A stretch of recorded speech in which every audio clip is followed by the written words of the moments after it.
छात्र छात्राओं, आज हम पढ़ेंगे साहित्य के रस। तो साहित्य के 9 रस माने गए हैं।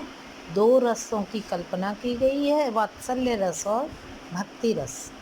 तो हम ये 2 लेक्चर में नवरस यानी कि 9 रस और 11 रसों के जो है परिभाषा और उदाहरणों की चर्चा करेंगे।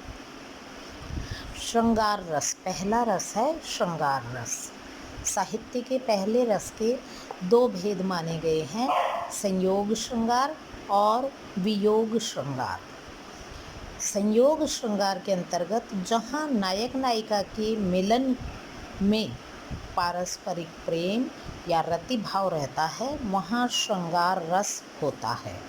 और जहाँ नायक नायिका में पारस्परिक प्रेम तो होता है परंतु उनमें वियोग होता है, वहाँ वियोग श्रृंगार रस होता है। जैसे प्रेम और मिलन के जितने भी गीत हैं, जितनी भी कविताएं हैं, संयोग श्रृंगार के उदाहरण हैं।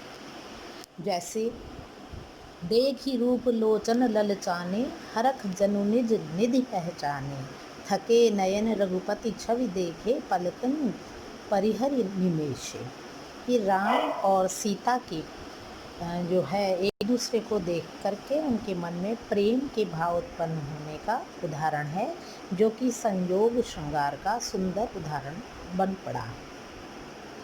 इसमें स्थायी भाव प्रेम या रति है, आश्रय सीता है, आलंबन राम है और उद्दीपन का कार्य वाटिका। अनुभाव स्तंभ जो देह के भारी होने, नैनों के थकने, एकटक देखने से प्रकट होता है, और संचारी भाव हर्ष और जड़ता है। इसी तरह से जो है आप अन्य उदाहरण भी ले सकते हैं, जैसे एक लड़की को देखा तो ऐसा लगा, जैसे सुबह की धूप वगैरह वगैरह। तो ये तो था संयोग श्रृंगार का उदाहरण। अब हम बात करेंगे वियोग की। सूरदास ने जितने भी भ्रमर गीत सार में गोपिकाओं और राधिका के वियोग चित्र प्रस्तुत किए हैं, वे तमाम कृष्ण के वियोग में जो है वियोग श्रृंगार के सुंदर उदाहरण बन पड़े हैं।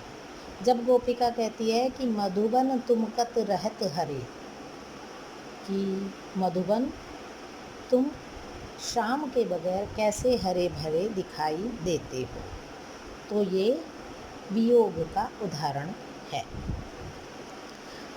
इसके बाद में जो है अगला रस है करुण रस। करुण रस में जो है करुण रस का स्थायी भाव और उदाहरण है।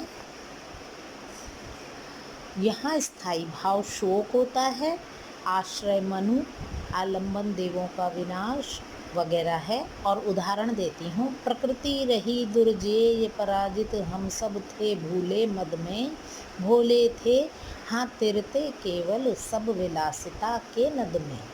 वे सब डूबे डूबा उनका विभव, बन गया पारावार, उमड़ रहा है देव सुखों पर, दुख जलधि का नाद अपार। यहाँ आलंबन देवों का विनाश है, उद्दीपन देवों का वैभव, विलासिता प्रकृति को जीतने की शक्ति आदि का स्मरण है।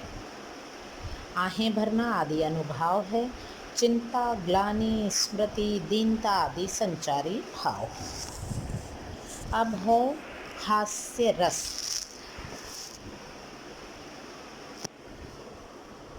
हास्य रस में हंसी इसका स्थायी भाव होता है। तो जब जो है किसी बात पर कोई भी काव्य रचना आदि पढ़ करके हंसी आए, वहाँ हास्य रस होता है। जैसे एक सिंपल सा उदाहरण है, मेरे सपने टूट गए जैसे भुना हुआ पापड़।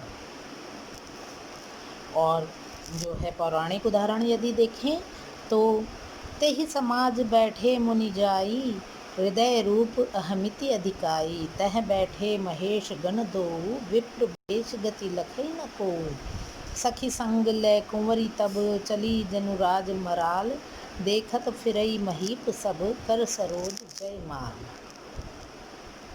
इसके हास्य रस के तो बहुत सारे उदाहरण हो सकते हैं कि एक तरफ के प्यार से मत करना कोई आस, बिजली के दो तार ही मिलकर करें प्रकाश। ये भी हास्य रस का हल्का फुल्का अच्छा उदाहरण है। इसके पश्चात हम जो है वीर रस पे चर्चा करेंगे। वीर रस का स्थायी भाव जो है वो है ओज, है ना।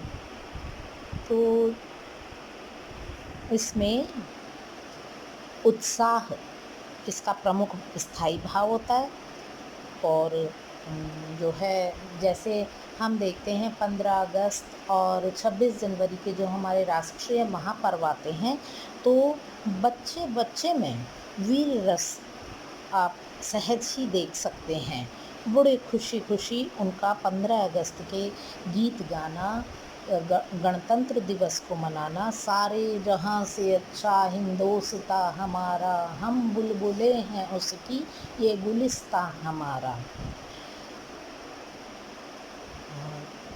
और इसके अलावा जो है वीर रस का, कायर तुम दोनों ने ही उत्पात मचाया, अरे समझकर जिनको अपना था अपनाया, तो फिर आओ देखो कैसे होती है बलि, रण यह यज्ञ पुरोहित ओ किलात ओ अकुली। इसमें स्थायी भाव उत्साह होता है। और आलंबन असुरों के पुरोहित आकुली और किलात हैं, आश्रय मनु हैं, उद्दीपन असुर पुरोहितों का उत्पात मचाना, और अनुभाव है मनु द्वारा ललकारना, युद्ध करना आदि।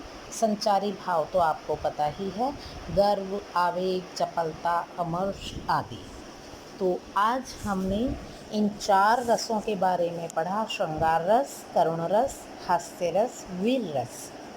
और कल के जो है लेक्चर में हम अन्य 4 या इससे अधिक रसों का वर्णन पढ़ेंगे। उम्मीद है समझ आ गया होगा। ना समझ आए तो व्हाट्सएप के ज़रिए और फ़ोन कॉल के ज़रिए आप मुझसे संपर्क कर सकते हैं।